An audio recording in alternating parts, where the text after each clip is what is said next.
Hey, good morning, everyone. Happy Tuesday morning to you. Welcome back to Morning Musings. My name is Don K. Preston. I am the president of Preterist Research Institute of Ardmore, Oklahoma. Okay, got an announcement here. In the midst of all of the troubles and strife and paranoia and the danger of the COVID 19 virus, after consulting with my closest and trusted associates, we have decided that we are canceling the Preterist Pilgrim Weekend for 2021, or 2020, excuse me. And yet, ta-da, drum roll please, we're not canceling it, all right? We are canceling it as far as the venue here in Oklahoma at the convention center is concerned. You know, travel on airplanes right now is just simply not advised. It's not safe. I've personally had to cancel out some appointments that I had to go and to speak. Unfortunately, I was very much looking forward to traveling to New York City to be with Michael Miano and there at the Blue Point Church to speak. But as I've shared with you, I'm in that ultra high risk category. I'm old. I'm 70 years old. And I have underlying respiratory problems. I've had double pneumonia 13 times. I have had many respiratory infections. To get on an airplane right now is just really not in my best interest. Nor is it in the best interest of those of you who would have been traveling to Preterist Pilgrim Weekend. But all is not lost. We are going to have a virtual PPW. Thanks to the great work of my webmaster, Alan Morton, he has already got a very special website set up. I'll be announcing it very soon. But I've already contacted each of my speakers, and I have asked them to produce videos of what they were going to give in person here in Ardmore. They're going to send their videos to us, and Alan Morton is going to put them on that very special Preterist Pilgrim Weekend website, and you can go there and watch them absolutely free. Not only that, many of you always take advantage of the great special book prices, books, DVDs, MP3s, etc., that we offer at the conference that we normally don't offer any other time of the year. So, Alan is even setting up a PPW conference book table. We are going to be giving special conference pricing, which will include shipping. So all you'll have to do is just click on it, purchase it, and we'll ship it to you. Okay? And you never have to leave the luxury of your home. Now, we're hoping that this will not set such a precedent that you won't stay home in the future, all right? Because the fellowship of being here, they're just absolutely nothing like it. But anyway, I just wanted to share with you, as far as our actual on-site Preterist Pilgrim Weekend 2020, that has been canceled. But we are going to offer you the virtual, online, web seminar that you can watch and you can take full advantage of, as well as purchasing books at the great seminar pricing that will include shipping to you. So you'll be able to take full advantage of the great deals that we offer. All right. Well, once again, we are looking at the parable of the fig tree in Matthew chapter 24 and verse 32. The apostles had asked Jesus for signs of the end. The end of the age is coming. He gave them signs. And he said, when you see, rather he began to say, learn the parable of the fig tree. When its leaves spring forth and turn green, then you know that summer is nigh, even at the door. Likewise, just like that, when you see all these things come to pass, know that he, referring to him, his coming, his parousia, is nigh, even at the door.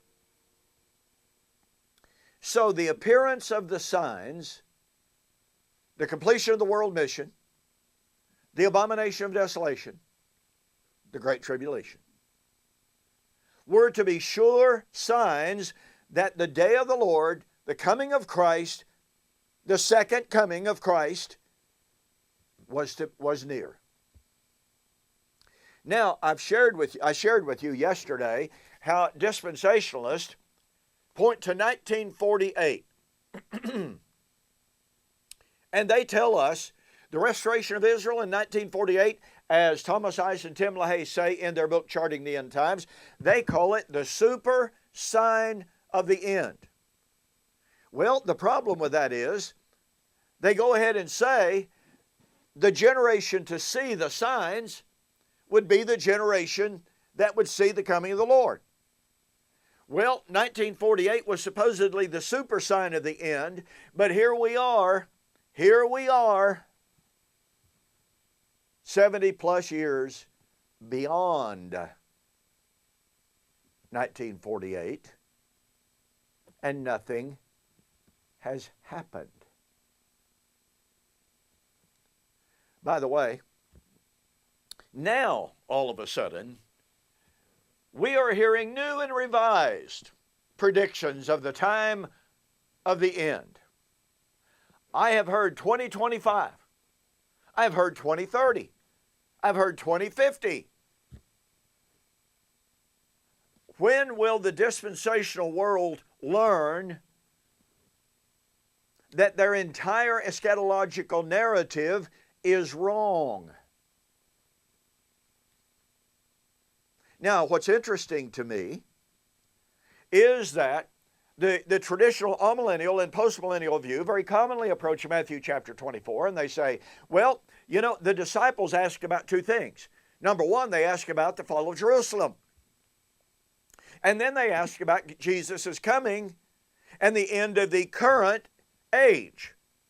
Now, I should point out that there are many postmillennialists, Gary DeMar being one of them, Keith Matheson, or at least this has been his position in the past. He changes a lot. Joel McDermott.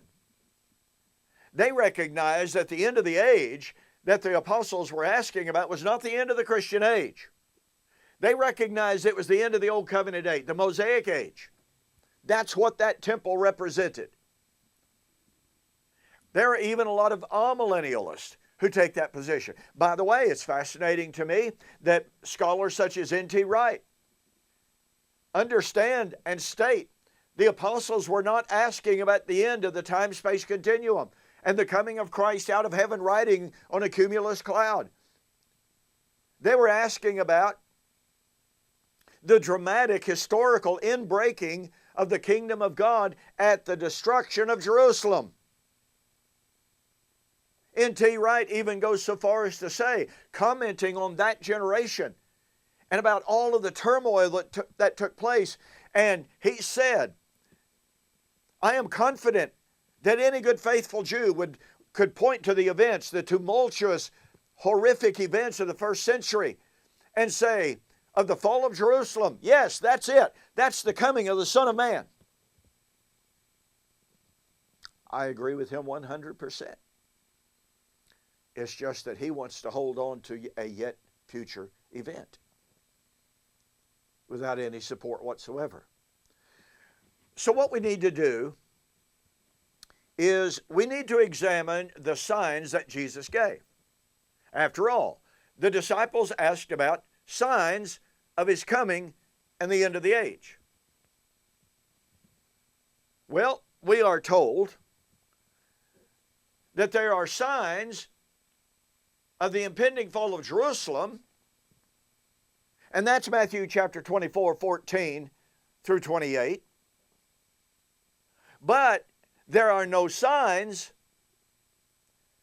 of Christ's coming and the end of the age. Now that's the view that I was raised on.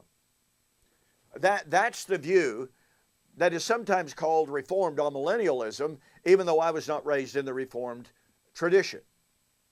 But this is the standard view of many, many great Reformed amillennial scholars.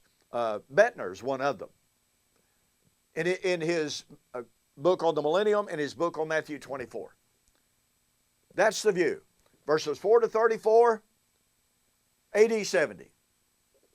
Verses 35 and following, the end of the current age. Well, you see, the disciples were not asking about two separate events. They were asking about one event. And when we look at Mark 13 and Luke chapter 21, we can see the form of their question is, tell us, when shall these things be? What things? Not one stone left standing on top of another. And what shall be the sign when these things come to pass? What are these things? The antecedent to that is the same identical thing. Not one stone left standing on top of another. Now look, folks, Mark and Luke make it abundantly clear that the signs of when these things shall come to pass has nothing to do with a literal, visible, bodily coming of Christ or the end of the Christian age. Nothing whatsoever to do with it. You have to literally read that into Mark and Luke. That means that the signs that Jesus gave of Matthew chapter 24, 14 to 28, were signs of His coming. They were signs of the end of the age. Well, what about the fact then that in Matthew chapter 24, verse 37 and following, there are no signs? That's what we're told. Well, Jesus said, as it was in the days of Noah, so also it shall be in the days of the Son of Man. Well, wait a minute. Weren't there signs in the days of Noah? I mean, after all, he and his sons are out in his backyard building this humongous boat. That's not a sign. And when that boat is finished, to go along with his preaching that says there's going to be a flood. That wasn't a sign. And as the doors of the ark are open and here come all the animals, that's not a sign. So you see the argument that says there were signs of the impending fall of Jerusalem, but there are no signs of the coming of the Lord. It falls right there in Matthew 24, 37 and following. Because Jesus said, as it was in the days of Noah. They ate, they drank, they gave in married and gave in marriage. In other words, they didn't pay attention to the signs that were in front of them, and thus Jesus said they knew not until the flood came and took them all away, so shall it be in the days of the Son of Man. The argument that there are no signs after verse 36 of Matthew 24 is completely false. And the point of fact is, as we will see tomorrow, the signs that Jesus gave, Matthew 24, 14, Matthew 24, 15, Matthew 24, 21 and following, those events happened in the first century. And that proves the coming of the Lord and the end of the age was to be in the first century. Hey, listen, tomorrow I will be announcing a great new special priced 3-item pricing for the month of April. 70 weeks are determined for the resurrection, which has to do with the completion of the 70 weeks. Well, Matthew chapter 24 is all about the 70 weeks of Daniel. Chapter 9, into all the world, then comes the end. This is Matthew 24, 14, one of the signs of the end of the age. And remember what we talked about yesterday. We are told that Israel's restoration to the land in 1948 was the super sign of the end of the age. Well, I produced 6 DVDs on Israel and the land promises. This is incredible stuff and totally blows away the claims about 1948. Oh, by the way, I've got another little surprise, another book to add to that, and I'll tell you about it on the flip side.